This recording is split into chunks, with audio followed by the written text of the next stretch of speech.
noite. Amém? Amém? Você está pronto?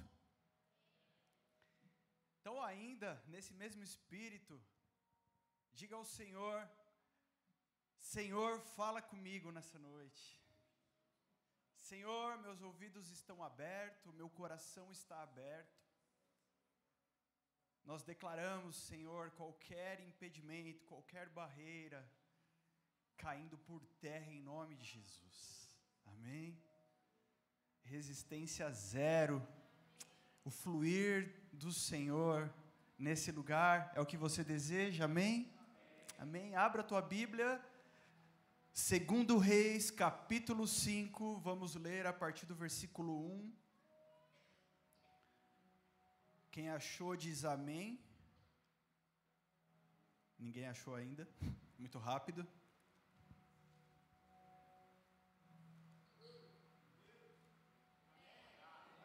Vai falando. Amém, queridos? Vamos juntos?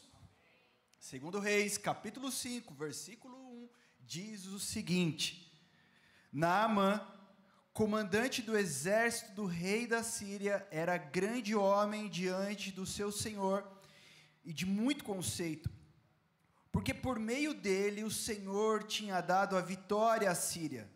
Ele era herói de guerra, porém sofria de lepra. Tropas saíram da Síria e da terra de Israel levaram cativa uma menina que ficou ao serviço da mulher de Naamã.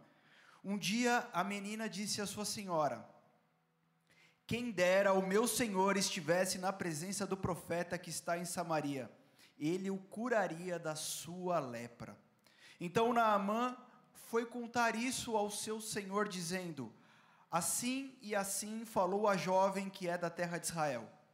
O rei da Síria respondeu: vá, eu enviarei uma carta ao rei de Israel.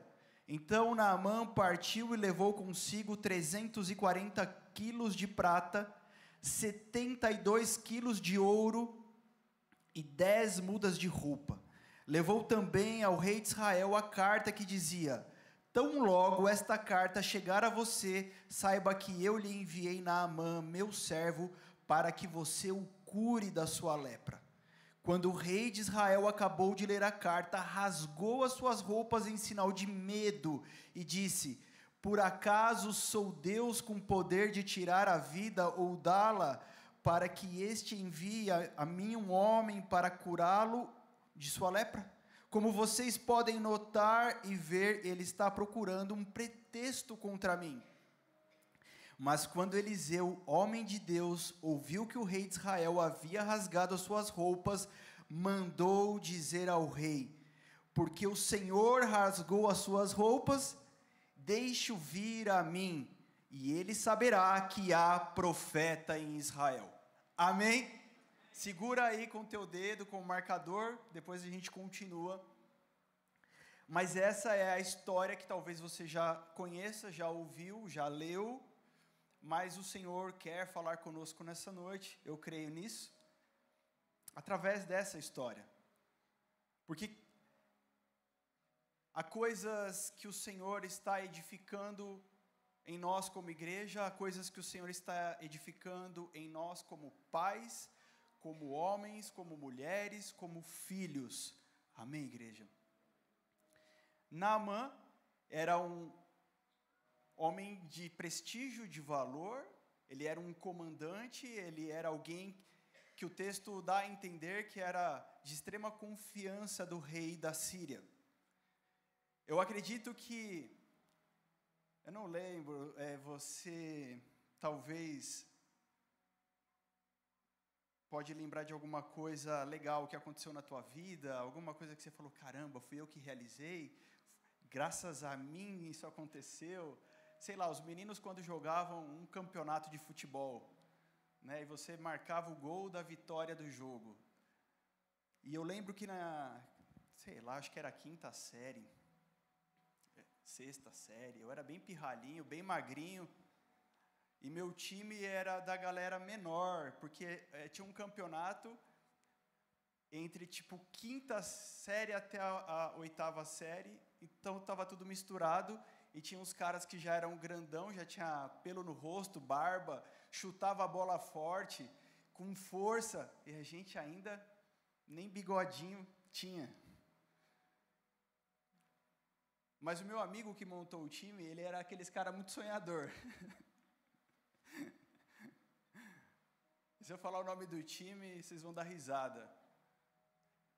Que era um nome estranho, que eu não entendi, ele foi me explicar. Ele falou, o nosso time vai chamar Vontarras. Nossa, falar em línguas, né, para falar o nome do time? Ele falou, vontade de raça, mas vontade de raça não dá Vontarras. A gente tinha muita vontade e pouca raça.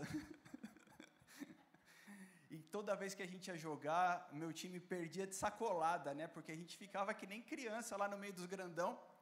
Mas, incrivelmente, está aqui o pastor Júnior, que não vai deixar eu mentir sozinho. Sempre tinha um gol de honra e era o meu. Não sei porquê. Era 14-1, um foi meu. Teve um jogo, queridos. Não conta para ninguém, por favor. Corta aí depois, Gil. Foi 34-1. Entendeu? Os caras estavam brincando com a gente. Mas o 1 foi meu. Vontarras. Você imagina que esse cara carregava medalhas no seu peito, carregava, não sei como era naquela época, mas a sua vestimenta denunciava e apontava a honra que tinha sobre ele. Os seus feitos de guerra, e a palavra diz que o exército venceu por causa dele, talvez por causa da sua estratégia, da sua astúcia, da sua sabedoria, da sua coragem militar. O rei poderia carregar aquela vitória, então ele não era qualquer um. Ele não era qualquer um passando. Ele era Naamã. E Naamã, com tudo isso, por baixo das suas honrarias, das suas medalhas, carregava um corpo coberto de lepra. E ele tocava a vida dele assim, porque nessa época a lepra era uma doença, o que seria hoje a hanseníase, correto? Era uma doença, uma infecção que acometia a pele, aquilo não tinha cura, e essa pessoa sofria, inclusive, discriminação perante a sociedade. Mas o texto não dá tantos detalhes, mas a gente começa a entender que, mesmo com uma doença tão terrível para aquela época, tão complicada, de tanta aversão, de que as pessoas realmente discriminavam, Naamã era alguém tão honrado, que aquilo ainda ficava em segundo plano. Ele continuava na cidade, ele continuava morando na sua casa, com a sua família, ele continuava comandando a sua tropa. Para o judeu, para o povo de Israel, quando isso acontecia, essa doença chegava em alguém, esse alguém tinha que ficar fora do arraial, tinha que ficar fora da cidade. Ele não poderia ter contato com as outras pessoas, porque eles não queriam que contaminasse os outros. Mas Naamã vivia assim, um homem cheio de estrelas, cheio de honra, mas que carregava uma doença terrível, algo dentro de si. Se de um lado a gente tem um homem com crise na sua identidade, porque ora ele olha para o espelho e vê alguém tão importante, tão poderoso, tão bem-sucedido, ora ele olha para o espelho e vê alguém se desfazendo em vida. E a sua identidade está mais do que abalada, porque ele não sabia qual seria o seu fim ainda. Tudo indicava um fim muito triste, mas a sua vida era uma vida de conquista, era uma vida de vencer, era uma vida de alguém que não desiste fácil. Então essa era a crise de identidade de Naamã. Do outro lado da história, a gente tem uma menina que não sabemos nem o seu nome, mas quando o exército da Síria invade Israel, leva essa menina como escrava. E ela vai ser uma ajudante, uma serviçal dentro da casa de Naamã, à disposição da mulher de Naamã. Talvez ela fazia serviços domésticos, limpeza, lavava roupa, sei lá o que ela fazia, e era só uma menina. Mas essa menina, que aos olhos humanos era só uma menina, não estava na sua terra, não tinha honra, não tinha bens, não tinha poder e nem ao menos liberdade. Aos olhos de Deus, era uma menina que tinha tudo, porque ela tinha um pai, o Deus de Israel. O pai de Abraão, de Isaac, de Jacó, era o mesmo pai dessa menina. O mesmo pai, e por isso ela tinha tudo o que ela precisava. Agora eu quero que você grife isso no seu coração, que você marque isso. Pessoas que têm a sua identidade firmada, bem resolvida, são pessoas que estão na missão. Pessoas que sabem quem elas são, elas não estão fora do jogo. Não importa a circunstância, elas estão jogando a partida dessa vida. Não importa qual era a condição humana dessa menina, ela estava na missão. E ela começa a observar qual era a verdadeira história e a verdadeira realidade daquela casa, de um homem que quando chegava, que era tão importante, tão poderoso, e ele tirava a sua roupa e estava na sua casa, ele era um amedrontado, alguém com medo da doença que estava o comendo vivo. E uma pessoa que tem a sua identidade clara, resolvida, ela tem coragem para fazer o que ela tem que fazer, aonde ela estiver. Porque ela poderia pensar, primeiro ponto, esse cara é o meu malfeitor, e que Deus castigue ele mesmo, e que Deus permita que essa doença coma ele vivo, porque ele me trouxe para cá como uma escrava, ele trouxe outros do meu povo, ele foi assolar a minha terra, e que Deus castigue. Mas ela sabia que o seu pai não era um pai de castigo, mas um pai de amor. E quando ela olhava para aquele homem, para aquela casa, para aquela família daquele jeito, ela via seus irmãos. Esse é o olhar que um filho de Deus tem. Quando olha para o outro, ele reconhece que esse outro também é um filho de Deus.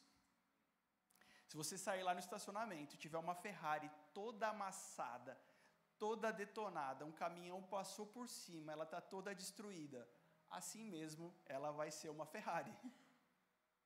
Um filho de Deus, quando você encontrar ele pela sua frente, ele pode estar todo amassado, detonado, destruído, mas você precisa olhar com os olhos de Jesus e enxergar ali o teu irmão, um filho de Deus. Esse é o verdadeiro olhar da missão. Esse é o verdadeiro olhar da missão. Enxergar os nossos irmãos que estão longe, que estão desconfigurados, desfeitos, mas que o Senhor deseja arrumar, consertar, trazer de volta ao seu estado original. Talvez alguém perto de você perdeu a originalidade, e quando você olha, fala, não é igual a mim. Não é, porque eu amo a Deus, eu amo a palavra de Deus, eu vou na igreja, eu faço coisas boas, eu não falo palavrão, eu dou o dízimo, essa pessoa não é assim. Você precisa olhar para essa pessoa e entender que o Senhor deseja trazer o estado de originalidade para ela. Foi isso que essa menina entendeu. Então ela vai agora, além de desejar o bem do seu malfeitor, quem te fez mal na vida? Se Cristo habitar em você e você estiver nele, você não vai desejar mais vingança. Você vai querer o amor de Deus sendo derramado e repartido para essa pessoa também. Mas além disso, ela vai agora ter coragem o suficiente para falar algo que poderia ser uma afronta para aquela família e para aquele homem. Ela vai falar do Deus dela, que não era o mesmo Deus. Veja, já pensou você chegar num lugar e você contrariar quem tem o poder em mãos? Você contrariar o sistema? Você contrariar a ordem vigente? Meu querido, o Senhor está chamando uma igreja que tem coragem de ir contra o sistema, contra a autoridade desse tempo, contra o poder vigente que está atuando, para dizer: eu conheço um Deus que muda a história do homem. Ela tem essa coragem, porque ela tem tudo que ela precisa na vida dela. O que está faltando na sua vida? O que é que está faltando na sua vida? Não falta nada. Não falta nada quando você entender que você tem um Pai que é dono de todas as coisas. Então ela vai dizer assim para a mulher de Naamã, olha a frase tão impactante, que poderia ser tida como uma frase petulante, talvez. Se ele estivesse na minha terra, se ele conhecesse o homem de Deus, o profeta que está lá, ele seria curado. Ele ainda não foi curado, porque aqui não tem ninguém com poder suficiente. Mas se ele estivesse lá e conhecessem o profeta, o homem de Deus, com certeza ele seria curado. Falar para a mulher de Naamã, talvez não seja a mesma coisa de falar diretamente para Naamã.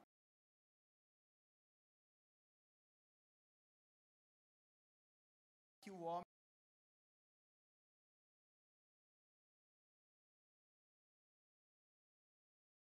O tecladista foi embora, gente. Obrigado, viu?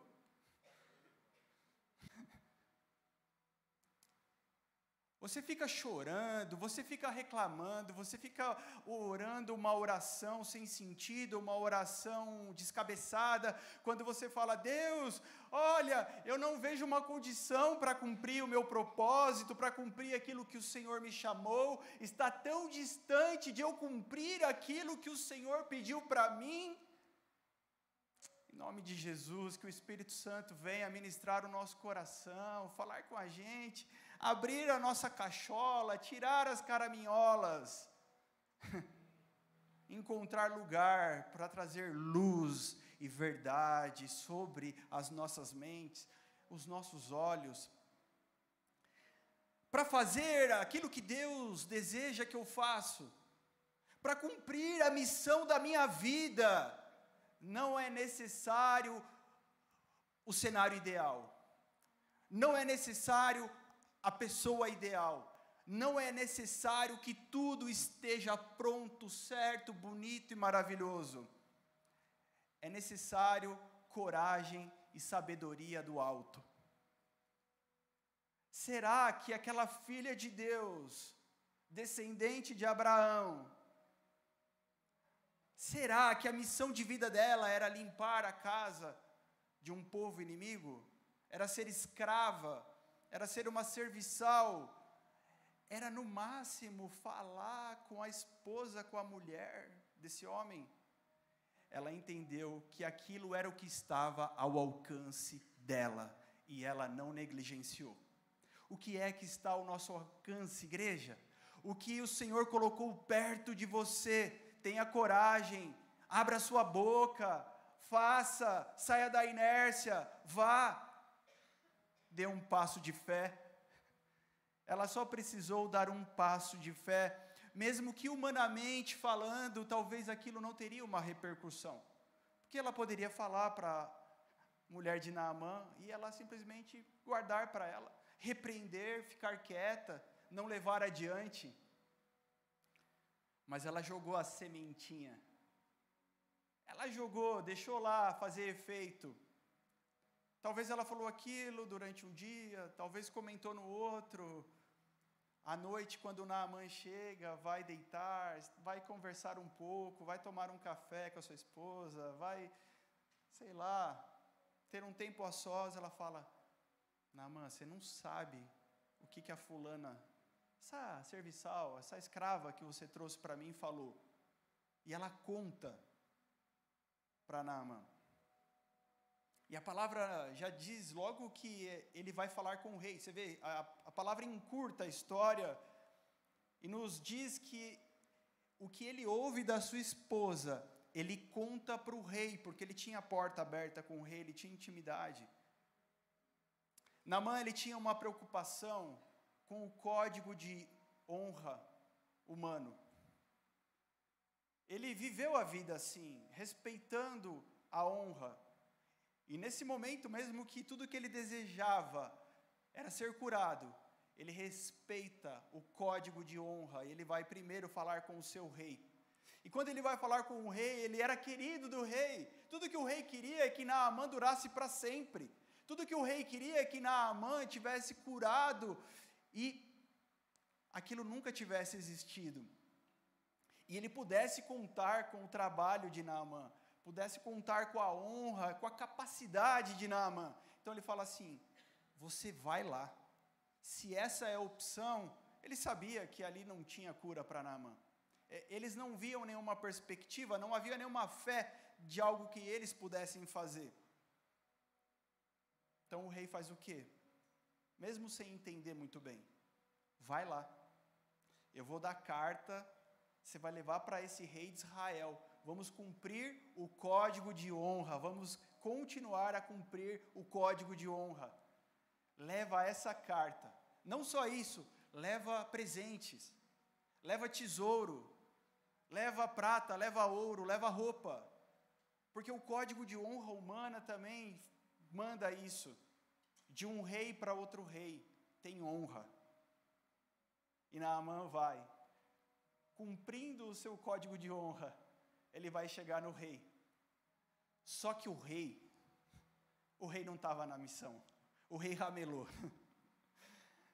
Caramba, que BO, que carta é essa? Deixa eu te falar, quando a gente está distraído, quando a gente está dormindo, quando a gente está meio vivo, meio morto, a gente não consegue ver o agir de Deus. Aquela menina lá, do outro lado, estava entendendo que ali tinha uma oportunidade do agir de Deus, mas esse rei, cheio de honra, ele não consegue enxergar o agir de Deus. Ele rasga a sua roupa, ele fala: isso é uma estratégia para vir aqui me matar, porque quem sou eu para curar esse homem? Sabe, quando você está meio vivo, meio morto, meio dormindo, meio desapercebido, tudo que acontece, você fala: ah, isso é para me prejudicar, isso aqui, ó, tá vendo? Pô, Deus não me ajuda, a minha família não me ajuda, a minha esposa não me ajuda, meu marido não me ajuda, meus filhos não me ajudam, isso vem para me derrubar. Querido, hoje é dia do Espírito Santo mudar, trocar o teu óculos, trocar a tua visão. O que tem vindo, se você enxergar no mundo espiritual, você vai entender que é um grande agir de Deus. Cara, olha essa desgraça, olha isso. Ah, eu sabia, eu não tenho sorte mesmo. Hoje é dia de trocar a visão. Hoje é dia de enxergar com os olhos do nosso Senhor. É dia de enxergar como alguém que anda no Espírito. Amém, igreja? Como uma igreja que não anda pela carne, mas uma igreja que anda pelo Espírito. Ou seremos uma igreja carnal? Olha que coisa triste. Mas havia um profeta, havia um homem de Deus, e quando ele fica sabendo, ele vai lá: rei, não precisa fazer isso não. Não precisa ficar com medo não, rei. Não precisa se rasgar, rei. Não precisa chorar, rei. Não precisa ir para debaixo da cama, rei. Manda que eu mato no peito. Joga para mim que eu sei o que fazer. Identidade bem resolvida, definida. Eu sei quem eu sou. Fazer boas coisas talvez não te esclareça quem você é. Ele era um rei, ele governava uma nação, mas saber quem você é, te levará a fazer o que tem que ser feito. Manda para mim, rei, não fica triste não, não fica preocupado, rei. Não perde o seu sono, rei, manda para mim. Então, cumprindo todos os protocolos e o código de honra, chega quem na porta do profeta Eliseu? Naamã, sua comitiva. E quando ele chega lá, com os seus presentes, com as carruagens, com tudo aquilo, com a sua roupa, com tudo que, sei lá, você já viu algum filme antigo, algum filme de guerra, algo que te faça ter uma memória, algo que te faça uma imaginação nessa hora, né? Os mais sinestésicos, sensações de como seria essa chegada da comitiva de um homem tão importante na casa de um simples profeta. E ele imaginava que o profeta Eliseu iria sair, encontrar, cumprimentar, levantar suas mãos para o alto e dizer: Deus Todo-Poderoso, cura esse homem tão importante agora. Receba. Mas ele não faz isso. Ele fala para o servo dele, o seu ajudante, o Geazi: vai lá, fala para o Naamã que ele só vai no rio e mergulha 7 vezes. Só fala isso para ele. Aí vem lá o ajudante, o servo do profeta, porque o profeta não deu as caras, não foi lá cumprir o código de honra que até agora na vida de Naamã é tão importante. Ele não cumpre, ele frustra a ideia de honra de Naamã. Fala assim, vai lá, mergulha 7 vezes, e esse homem fica chateado da vida, deu aquela, né, quando a gente se decepciona, você está esperando algo muito legal, né, minha mãe conta que ela não conhecia o mar, quando ela era jovem, ela imaginava aquele mundo, aquela infinidade de água, né, e quando ela chegou na praia e viu o mar, ela falou: é só isso? Isso é difícil, hein, mãe? Coitado do seu carana. É só isso, o mar. Não sei o que ela tinha na cabeça, né? Que infinidade de água era aquela. Que ela falou, talvez Naamã foi mais ou menos isso. Caramba, eu fiz tudo isso, todo esse rolê, toda essa jornada, essa caminhada, eu abrindo mão aqui do meu orgulho, eu tentando negociar comigo mesmo para qualquer aqui, mandar eu pular nesse rio fedorento, cheio de barro. Tem rios mais interessantes aonde eu moro, eu podia ter mergulhado lá mesmo. Acontece que a primeira cura de Naamã não era fora, era dentro. A primeira cura que Deus quer fazer em nós, igreja, é dentro, não é fora.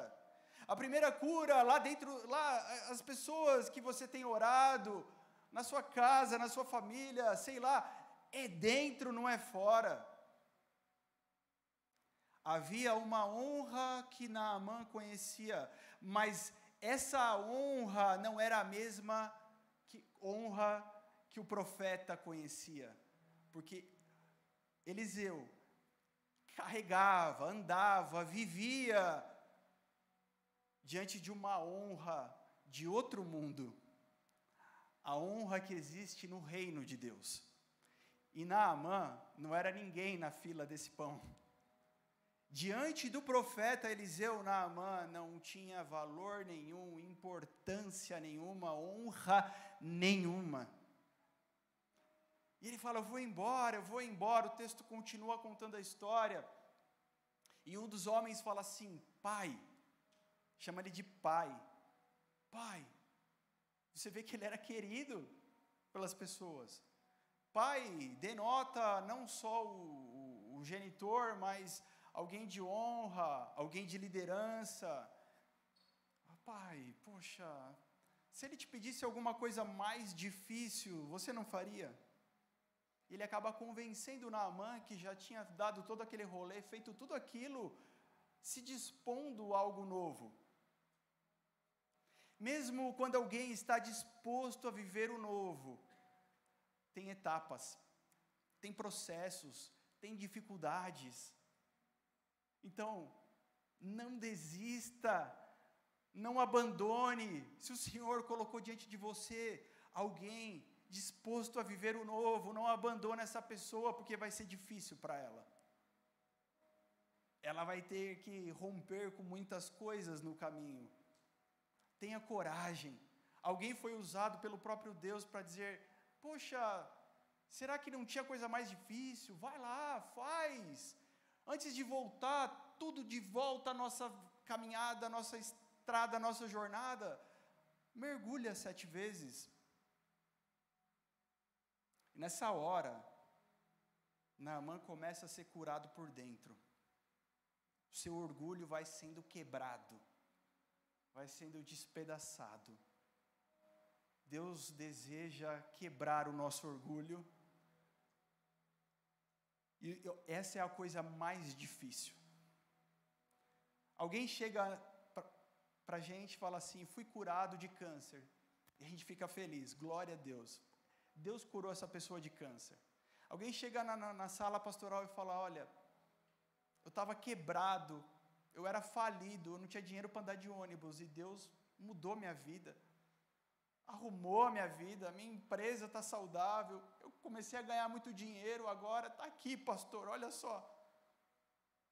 Legal, que bênção.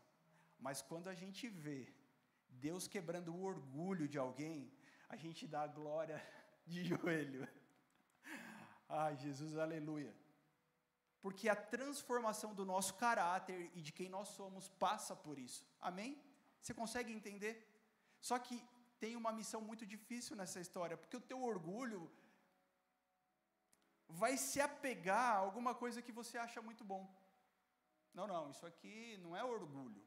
Isso daqui é só eu mantendo o que Deus já fez na minha vida até hoje. Não, querido, não adianta que você tem 30 anos de igreja e você está vivendo uma vida de jugo, de servidão, de orfandade, e Deus, Ele não quer anular a sua história, mas Ele quer te colocar sobre um outro patamar, uma outra visão, um outro nível.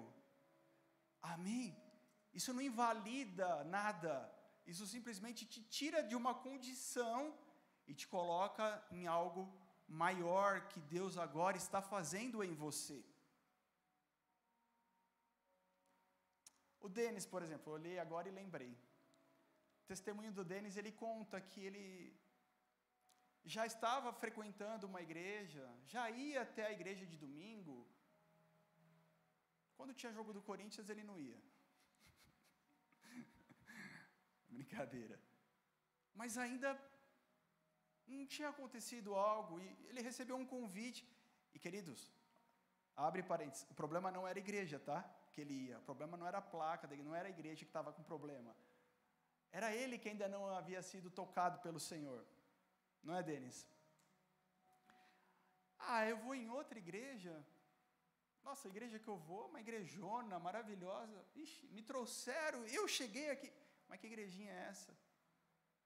Não, eu já ia num lugar muito mais legal, com gente mais bonita. Não, aqui a gente é mais bonita. Não, pastor. Mas aqui, nesse lugar, nessa família, Deus entendeu que era aqui o lugar que iria abrir a visão do nosso irmão, iria transformar a sua vida, e ele teria que não ficar apegado ao que aconteceu antes, mas entender que aquilo trouxe ele até aqui, mas agora tem um impulso, um lugar novo em Deus. Amém? Então desapega hoje em nome de Jesus. Desapega. Meu Deus do céu, você está segurando. Parece o Jack indo embora no final do Titanic, segurado lá. Está na hora de desapegar e saber que, ok, tudo bem, até aqui tudo bem, sabe, até aqui tudo bem, mas Deus agora tem um impulso novo, tem algo novo, tem novidade de vida para nós, igreja, tem novidade de vida para você, para sua casa, para sua história, para o seu empreendimento, sei lá, para o quê, para o teu ministério, para o que queima dentro de você.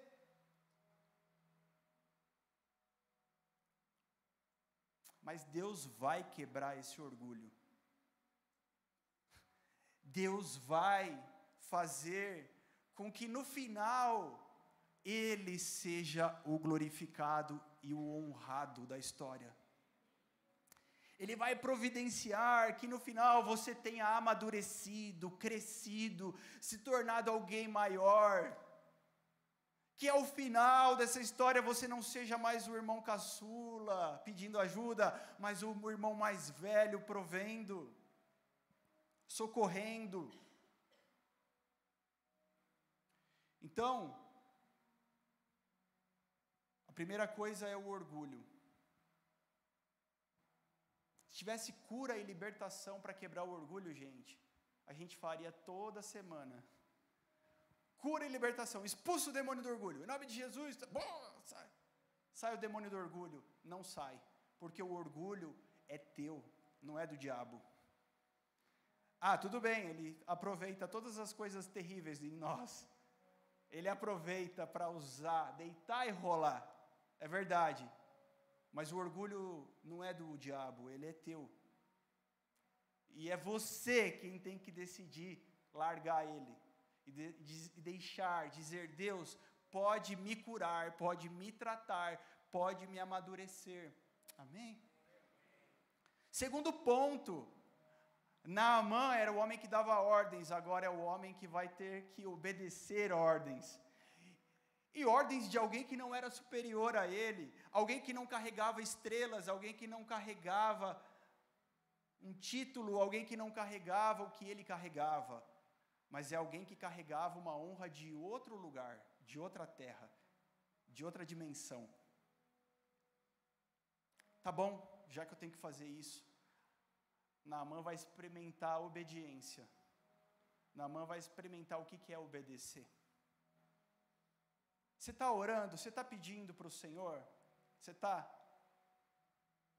Entre você orar e acontecer, Deus agir, você ver, você tocar, falar que foi milagre, falar que Deus mudou, sei lá o nome que você quiser, entre isso e isso existe um caminho chamado obediência.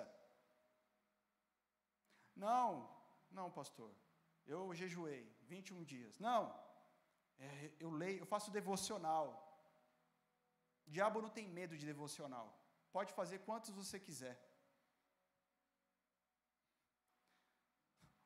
O que cutuca ele, o que mexe com o inferno, é a tua obediência. Porque a tua obediência revela a tua fé. E a fé é o combustível para acontecer o agir de Deus, você entende? É mais do que ler uma palavra e fazer uma oração todo dia. Amém? É mais do que ter uma prática religiosa. É muito mais. É mexer do lado de dentro. É colocar em obediência. Cara, quem é que Deus usa para falar com você? Uma voz que vem. É um anjo que passa no meu quarto quando eu estou lá orando e fala comigo. Não é. Não é. Deus vai usar alguém de carne e osso. Alguém que não tem título e honra perante os seus olhos. Muitas vezes Deus vai fazer isso para que você se coloque no lugar da humildade, do quebrantamento e da obediência. Quem é esse cara para falar comigo? Quem é essa mulher para falar comigo? Essa mulher é a mulher que Deus escolheu usar, é a tua esposa, bonitão. Ouve o que a tua mulher fala. Quem é esse cara? Esse cara é teu marido, teu esposo, teu remidor. Ouve o que o teu marido está falando. Quem é essa pessoa? É tua mãe, nada mais, nada menos do que a tua mãe. É o teu pai. é o teu pastor, é o teu irmão.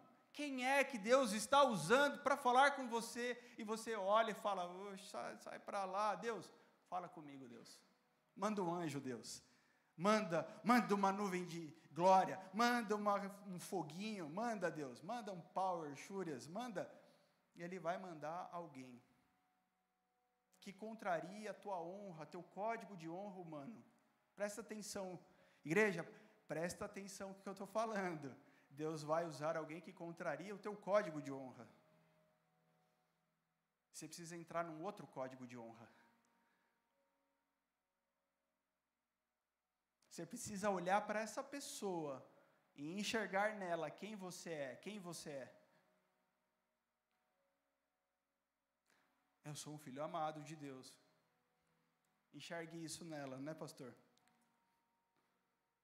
Enxergue isso nessa pessoa, não enxergue a sua mulher rabugenta, não enxergue o seu marido sem noção, que bagunça a casa. Fala a Deus. Não enxergue. Meu pastor já me conhece há muito tempo, ele já sabe dos meus defeitos, ele fala mesmo. Querido, você tem que fazer uma decisão hoje para você mesmo. Deixar Deus te quebrar, deixar Deus te ensinar. Deus não está nem aí para o teu currículo gospel, para o teu currículo espiritual. Deus não está ligando para isso. Deus deseja um coração quebrantado, contrito, porque a palavra diz que esse Ele não despreza. Amém? Aleluia.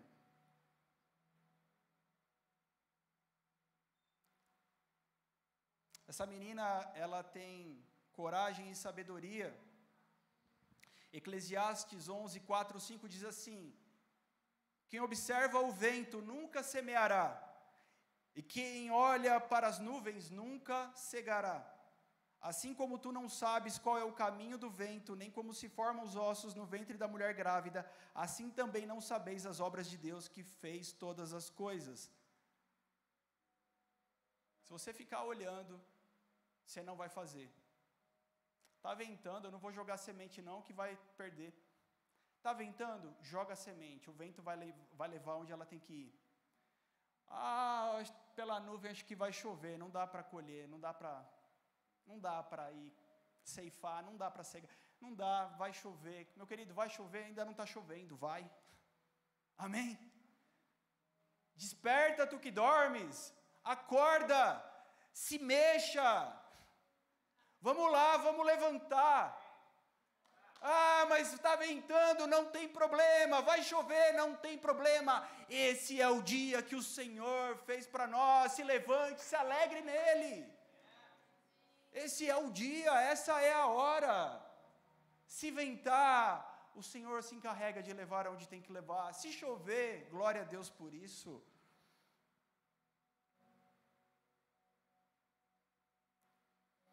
E o que acontece então? Naamã mergulha 7 vezes e ele é o quê, igreja? Fala com voz de quem acredita. Ele é o quê? Curado. Glória, não, fiquei impactado agora. Ele é curado. Cara, não acredito. Eu nem vi a cor do olho do profeta. Eu nem vi se ele era careca, se ele era branco, se ele era... Eu não vi. Mas o que ele falou deu certo, valeu a pena. Eu preciso agradecer, gratidão, gratilovers, gratidão, gratitudo. Gostou, né? Safadinhos. Vocês gostaram, né? Vamos lá, gratidão do dia, posta no Instagram lá, entregando os presentes para o profeta. Ele vai lá, porque aconteceu o milagre, mas eu ainda... sou o mesmo, eu só não tenho mais a lepra, mas dentro de mim nada mudou. E quando ele chega, ele volta lá, ele vai agradecer o profeta. Agora eu vou encontrar esse homem, agora eu vou entregar os tesouros, os presentes que eu trouxe, vai ficar tudo kit, eu vou pagar o que eu tenho que pagar. E aí ele vai conhecer quem é Eliseu. Agora ele vai ser impactado de verdade, porque ele vai conhecer um homem de Deus. Tem pessoas perto de nós, louquinhas, esperando serem impactadas ao saberem como é um homem de Deus, como é uma mulher de Deus de verdade, onde moram, do que se alimentam, como vivem, como é que é esse negócio. Deixa alguém conhecer um homem de Deus, em nome de Jesus. Deixa alguém conhecer uma mulher de Deus, querido, é com você, é comigo, é contigo. Deixa aí, deixa alguém ter esse prazer. Um dia você teve um prazer de conhecer um homem de Deus? De conhecer uma mulher de Deus? Deixa alguém conhecer na tua vida. Isso é o mais profético de tudo. Porque isso é o que aponta o céu. Está aqui, profeta, muito obrigado, eu fui curado. Ó, pastor, você orou domingo passado, fui curado, obrigado. Vim aqui, ó. Está aqui meu cheque. Falou assim, ó, obrigado, digo eu não quero nada disso. Pode levar tudo de volta. Faz parte do combo do que Deus está mudando em você. Você entender que você não tem nada de bom para dar, meu bonitão, meu queridão. Eu não quero. Ele fala, caramba, que coisa diferenciada, que coisa diferente. Bom, Eliseu, se você não quer, posso eu pedir um favor então? Posso levar 2 carroças cheias de terra aqui, porque eu nunca mais vou oferecer sacrifício e holocausto lá na minha terra, do jeito que eu fazia antes. Eu vou oferecer ao Deus de Israel, aquele que é o único Deus verdadeiro, meu joelho vai se dobrar a Ele. Posso levar a terra desse lugar para lá?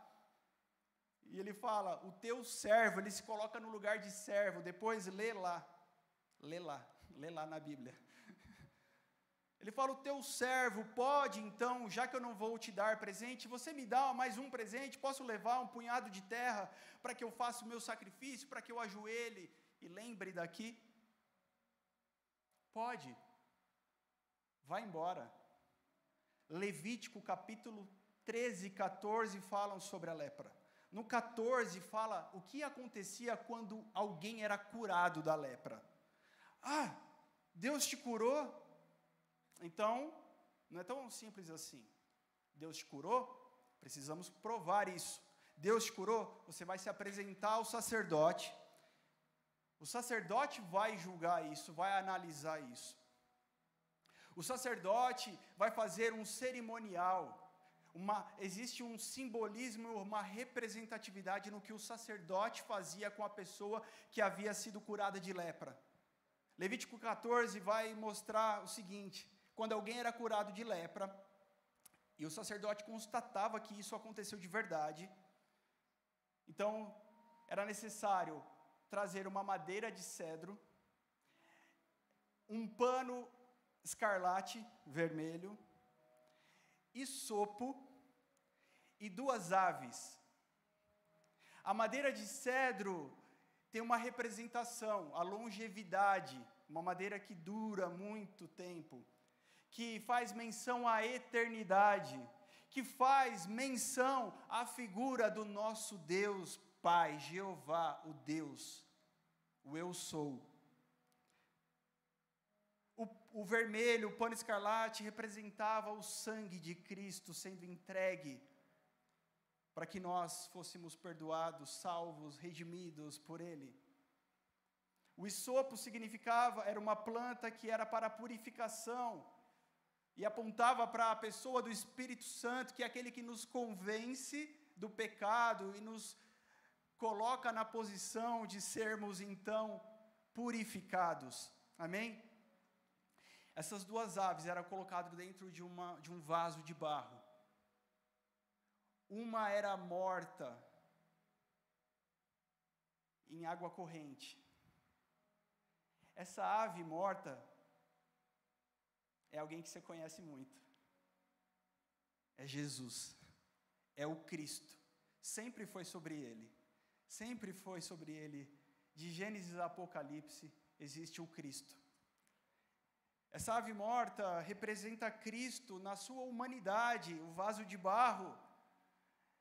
E o sangue era vertido ali dentro, junto com o cedro, o escarlate, o isopo, e a outra ave ficava viva, mergulhada nesse sangue. E aí sabe o que fazia? Depois disso, pegava a ave viva, soltava e ela voava, coberta pelo sangue da outra ave. Foi isso que aconteceu comigo e com você. Hoje podemos voar, podemos viver, mas voamos carregando a mancha do sangue do Cordeiro. Amém? Só que Mateus capítulo 8, Jesus cura um leproso. E ele fala assim: não conta nada para ninguém, vá até o sacerdote e faça o sacrifício de Moisés, mencionando Levítico 14. Por quê? Porque para aquele povo que entendia da cultura, que era mergulhado na cultura, na lei de Moisés, existia um testemunho ao fazer isso. Amém? Por que é que o profeta Eliseu não fez? Porque para o povo da Síria não carregaria testemunho isso. Não haveria entendimento. Falar, faz isso, isso, isso, isso.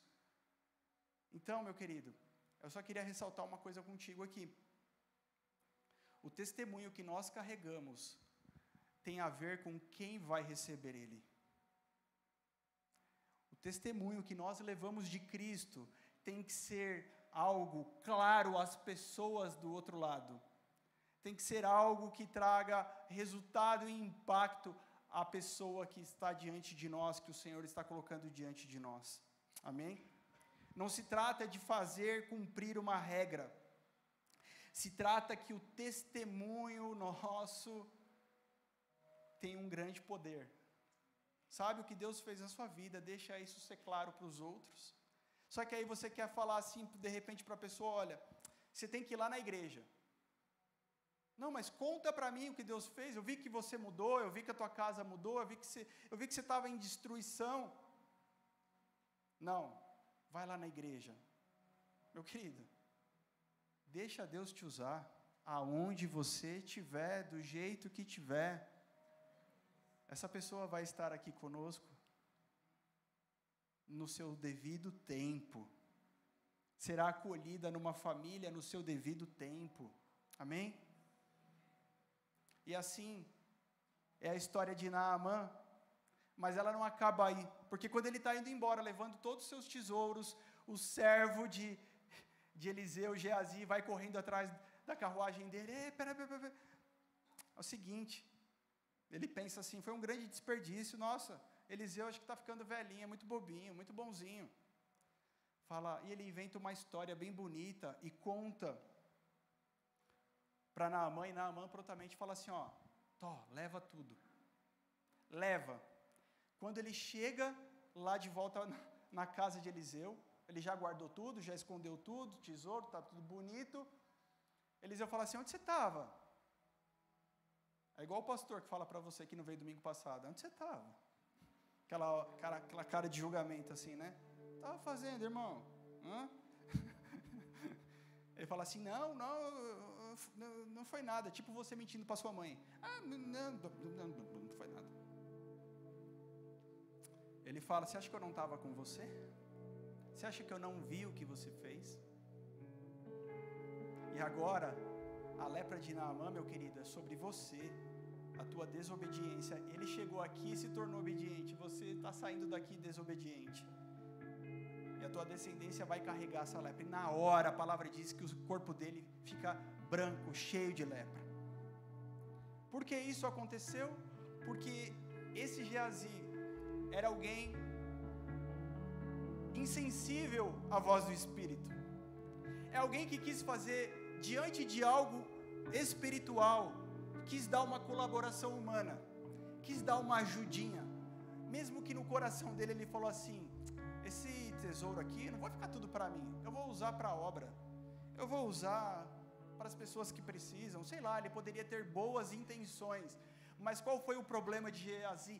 Não discernir as coisas do Espírito. E sabe qual é o problema de não discernir as coisas do Espírito?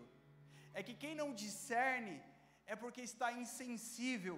Alguém que já está meio vivo, meio morto. E para alguém que está meio vivo, meio morto, meio apático, meio sem noção, qualquer coisa serve. É hora de sermos tocados, é hora de existir vida correndo novamente no sangue. É hora de verdade de um reavivar de Deus em nós. É hora de verdade de você olhar e falar: Deus, eu vou clamar porque eu preciso de avivamento na minha vida, na minha casa, na minha história, nos meus negócios. Para a minha igreja, Senhor, nós desejamos ter vida, nos tornar sensíveis de novo, nos tornar aqueles que colaboram, que correspondem, que fazem parte do que o céu está dizendo e fazendo. Você pode ficar de pé em nome de Jesus. Sabe? Eu tenho certeza que isso mexe comigo e com você. Deus, não deixe com que eu seja um insensível, não deixe que eu seja afrontado pelo inimigo e fique tranquilo, achando que é obra do acaso, que eu olhe para as coisas erradas e eu fique tranquilo, achando que sempre foi assim e vai continuar sendo assim. Não, eu quero, Deus, sensibilidade para saber o que o Senhor diz sobre essas coisas. Fecha os teus olhos, fala com Deus. Diga para Ele que você quer sensibilidade no teu espírito. Não queira ser alguém melhor, meu querido, em nome de Jesus, é uma tentativa frustrada. Não queira se tornar alguém melhor. Não tente corrigir os seus erros sozinho. Diga: Deus, me torne sensível ao teu toque, ao teu Espírito Santo. O Senhor é o meu Pai, eu tenho tudo que eu preciso. O Senhor é meu Deus, de nada terei falta. Eu sei, meu irmão, tem muitas coisas te afrontando, tem realidades que te esbofeteiam, eu sei, meu irmão, mas se você tiver uma vida no Espírito, o Senhor se encarrega de mudar todas as coisas, de trazer para o eixo, para o prumo. É necessário receber vida no Espírito, é necessário receber vida de Deus, mais do que uma cura. Sabe o que significava esse cerimonial? Salvação, sozo. Não era só alguém curado de lepra, era alguém salvo agora em Jesus. O Senhor nos chama para ir mais fundo, a mergulhar num lugar mais fundo. Xarababassora labax. O Senhor nos chama a mergulhar num lugar desconhecido, querido. Amém. Obrigado, Jesus. Você pode levantar as suas mãos e agradecer ao Senhor. Agradeça ao Senhor. Lembre-se, o código de honra que você precisa carregar é o do céu. Você precisa ser conhecido no céu. Você precisa ser conhecido no inferno, no mundo espiritual. São essas regiões, meu querido, não questione a Deus, não entre em crise ao se deparar com realidades que fogem à normalidade dessa vida cotidiana. Cotidiana é você conhecendo o mundo espiritual, se tornando alguém que discerne as coisas de Deus. Que ao longo da tua semana você seja mexido, impulsionado a continuar a oração de hoje à noite. Se você deseja, levanta sua mão. Fala: Deus, eu quero isso, Deus. Eu quero que amanhã eu tenha fome para continuar essa oração, Deus. Eu quero que terça-feira eu tenha sede para continuar, dizendo: Deus, nós queremos receber a vida do céu, nós não queremos nos mover pela terra. Deus, traz o céu para invadir o meu mundo, Deus.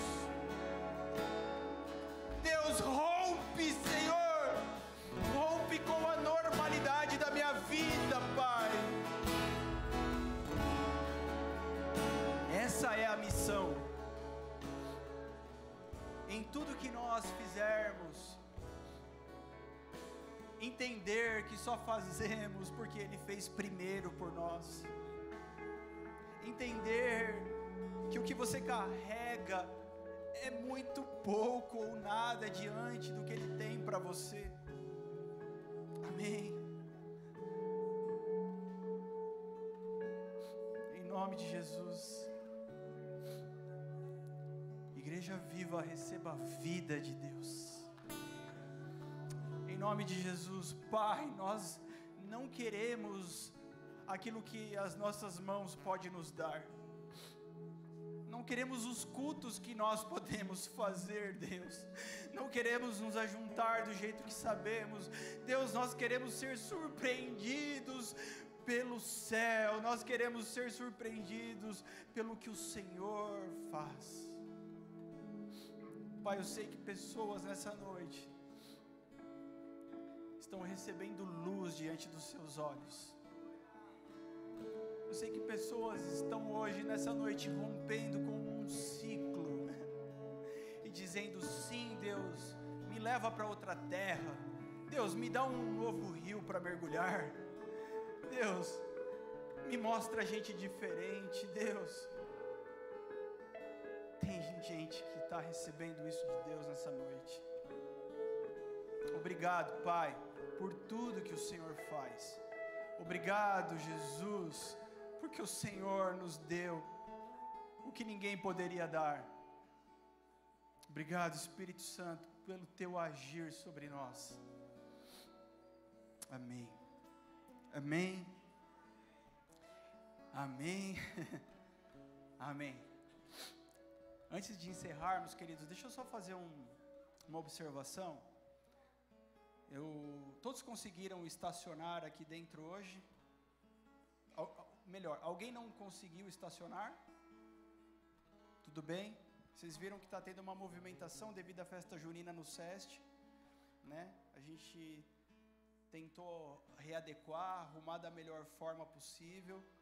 Então, né, a gente está atento por isso.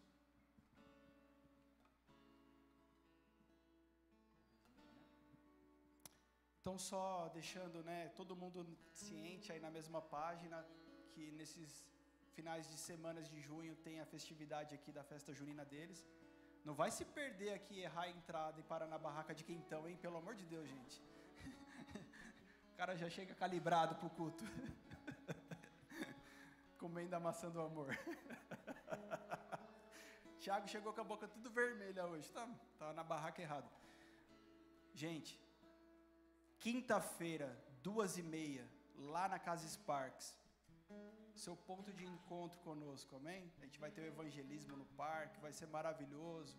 O que o Senhor está fazendo, faça parte disso também, né? Nos encontramos lá, amém? Fica atento aí aos recados, às redes sociais, e que Deus abençoe sua vida, em nome de Jesus, amém? Deus te abençoe, amém. Vamos amém. Embora cantando uma canção.